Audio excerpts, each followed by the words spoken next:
Many missing persons cases can be complex, with lots of evidence and information to process in hopes of finding the person alive and well. Sometimes, missing persons cases can take a turn for the shocking and bizarre, with the emergence of odd clues and strange pieces of evidence. Number 5. In December of 1900, Captain James Harvey and his ship the Hesperus set course for the Flannan Islands in northwest Scotland. Captain Harvey and his crew were tasked with sending over a relief lighthouse keeper for the island, as the lighthouse keepers operated on a rotating schedule. The crew of the Hesperus were held back a few days by bad weather, but persevered, and a few days later they reached the island. However, when the relief lighthouse keeper approached the landing dock, he realized that he was completely alone on the island. Stationed at the lighthouse on duty were Thomas Marshall, James Ducat, and Donald MacArthur. However, by the time the ship had reached them, they had all vanished. Moore, the relief lighthouse keeper, immediately knew something was wrong and signaled for those on board the Hesperus to investigate with him. The door to the lighthouse was unlocked, and personal belongings of all 3 men were found inside. Everything inside the lighthouse indicated that 3 men had been there recently. As the crew went further into the lighthouse, they found half-eaten food that had been left on the kitchen table and overturned chairs. Whatever happened to the 3 keepers was unexpected, and they had to leave in a hurry. To add further mystery to the incident, it was found that the kitchen clock had stopped too. The incident was immediately reported, and search crews were assembled to find the 3 missing men. The following telegram was sent from the Hesperus crew. A dreadful accident has happened at Flannan's. 3 keepers, Ducat, Marshall, and MacArthur, have disappeared from the island. On our arrival there this afternoon, no sign of life was to be seen on the island. All their personal belongings had been left behind, including oilskin coats, something they would have never survived the cold winds of Scotland without. To add a further bizarre twist to the disappearances, later the lighthouse logs written by Marshall were discovered, and they read December 12th, gale, north by west, sea lashed to fury, stormbound 9 p.m., never seen such a storm, Ducat quiet, MacArthur crying. December 13th, storm continued through the night, the wind shifted west by north, Ducat quiet, MacArthur praying. Noon, gray daylight, me, Ducat, and MacArthur prayed. December 15th, 1 p.m. Storm ended, sea calm, God is over all. The only problem was that there were no storms or adverse weather patterns reported on the island during that period.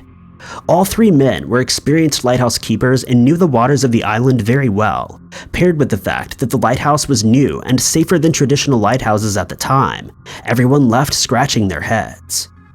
The bodies of the 3 men were never found, and investigators are still left perplexed by the bizarre log entries.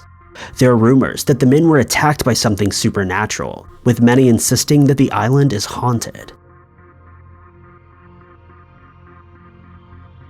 Number 4.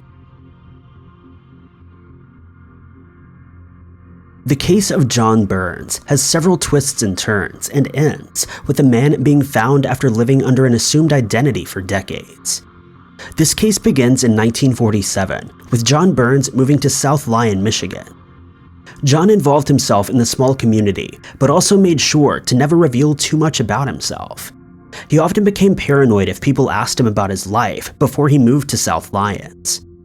Nonetheless, John settled into the small town life and eventually settled down and got married to Anna McMurray. However, their marriage would not stand the test of time, and after 20 years of being married, John started having an affair with Eleanor Farver. Eleanor lived in a nearby county and had no idea that she was having an affair with a married man. By all accounts, Eleanor and John had a happy relationship. Her family described him as a nice man who would do all sorts of handiwork for them and treated Eleanor well. Affairs rarely end well, and Eleanor and Anna soon found out about each other. John tried to lie to Eleanor, claiming that Anna was his aunt, but the pair eventually confronted each other, leaving Eleanor distraught. John begged and pleaded with Eleanor to take him back. He wrote her hundreds of love letters, but when this didn't work, he began harassing and stalking her, threatening her with violence if they didn't get back together. Fueled by rage, John had reached a boiling point by September 22, 1970. Up until this point, his pleading and harassment had only pushed Eleanor further away from him, and for that, he wanted to teach her a lesson. On that evening, he pulled up outside of her house and rang the doorbell, then shot Eleanor in front of her family. Following the murder of Eleanor, John Burns dropped off the map and disappeared altogether. Townsfolk claimed to have seen him in South Lyon a few times, but no one was able to apprehend him. After a full investigation, police discovered that no one by the name of John Burns matched the missing man's description. Burns told his wife that he'd been born in Altoona, Pennsylvania, but other documents in his name say that he was born in Cheyenne, Wyoming. He also told others that he was from Colorado and used numerous different birth dates to ensure that there was no paper trail. What's even more bizarre is that police were able to track down a previous place of work. They found that John had worked as a janitor at a high school in South Lyon, but phoned in sick every time there was a picture day. John Burns was caught 17 years later following a lead from a TV broadcast. Police found John Burns, whose real name was Wilford Paul Cashman, living in an isolated cabin in Altoona, Pennsylvania. It turns out that Cashman had been on the run for decades after he'd escaped from Pennsylvania in 1947. Wilford Paul Cashman had been missing for 40 years and was finally captured thanks to a TV show appealing for information about the mysterious missing man. Sadly, he passed away before he could be tried for the murder of Eleanor. Number 3. 35-year-old Steve Carter always knew that something about him was different.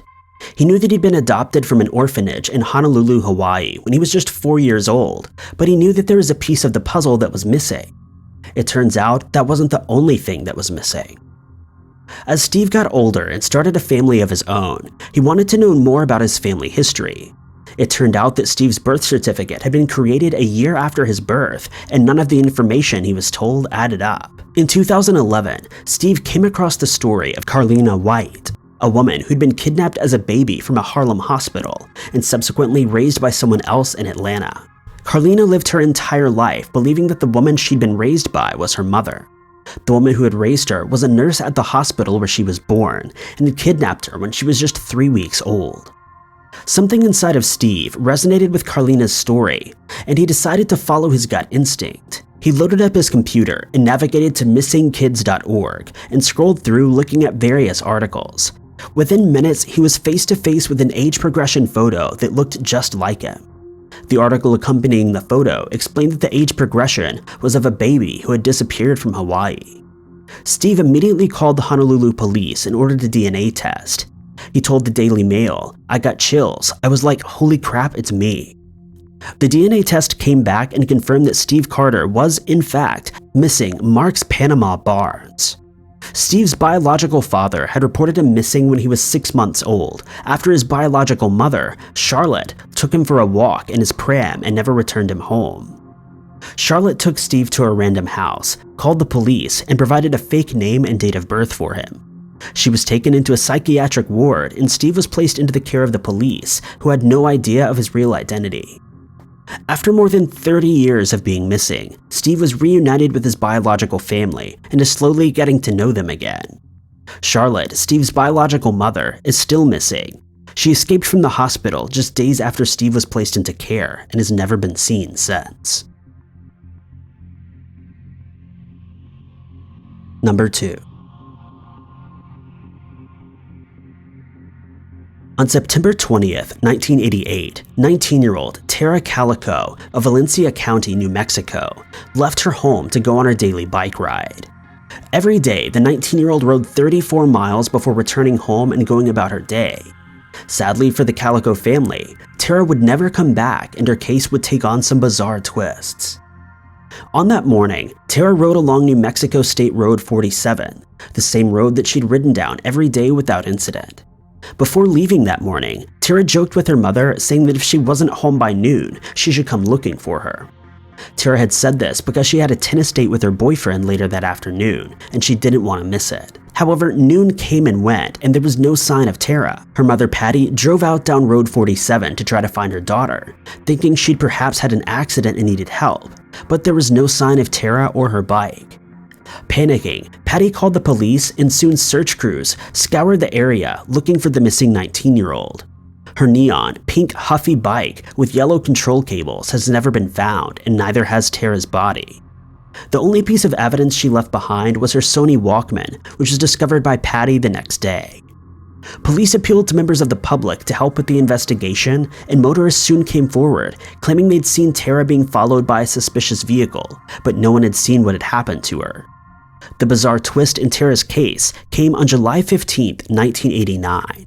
After rumors had been circulating that Tara had been spotted in the southern US, a disturbing Polaroid photograph was found in Port St. Joe, Florida. The photo, found in the car park of a convenience store, showed two teenagers tied up.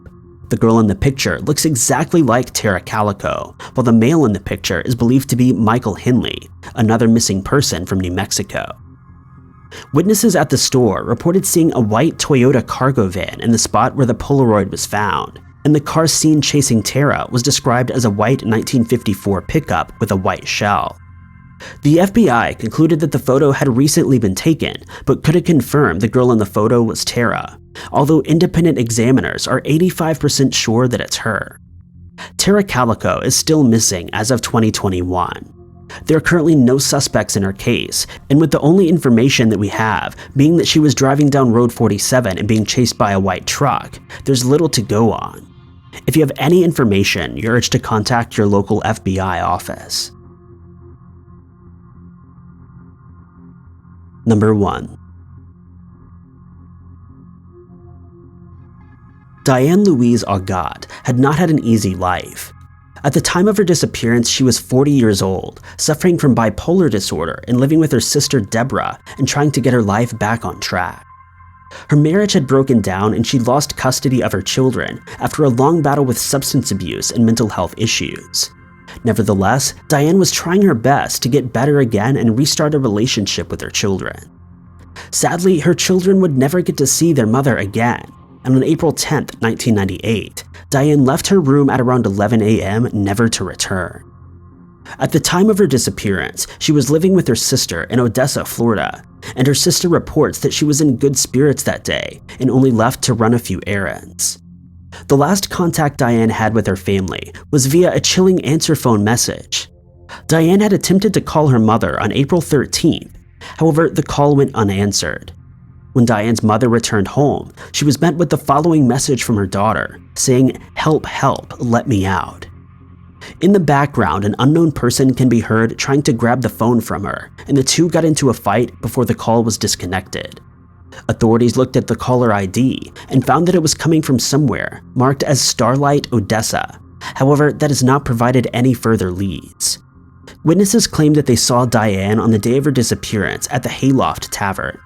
She'd been seen inside the tavern having a few drinks, but bartenders refused her service after she became visibly intoxicated and began behaving strangely. It wouldn't be until April 15th that a woman walking along US 19 made a shocking discovery at the side of the road. She came across a woman's severed right middle finger.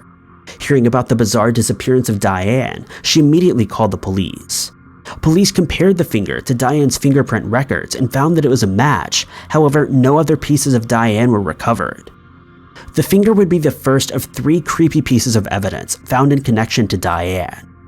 2 weeks later, a plastic bag containing Diane's clothing was found in the outside freezer of an Odessa convenience store. The store owner claimed to have no knowledge of how it had gotten there, and no one else has come forward to take responsibility. Finally, 2 years after Diane's disappearance, yet another bag would be found. This bag had the name Diane scribbled on the front and was found inside of a freezer in Pasco, Florida. The bag contained pink lipstick, eyeliner, toothpaste, and Taboo perfume, which her mother insists belonged to Diane. Diane Augat has been missing since April of 1998. She's described as endangered, as she left home without her bipolar medication. She'd also not taken her medication on the day she went missing. She's 5'4", 130 pounds, with dark blonde hair and blue eyes. She has both ears pierced, tattoos on her back and right shoulder, and has a scar on her abdomen. If you have any information, you're urged to contact the Pasco County Sheriff's Office at 800-854-2864. Thank you guys so much for watching. If you like this video, be sure to click that like button. Also, don't forget to subscribe and click that notification bell to keep up to date with all of our future uploads. But I've been Ty Knotts, and I'll catch you guys in the next video.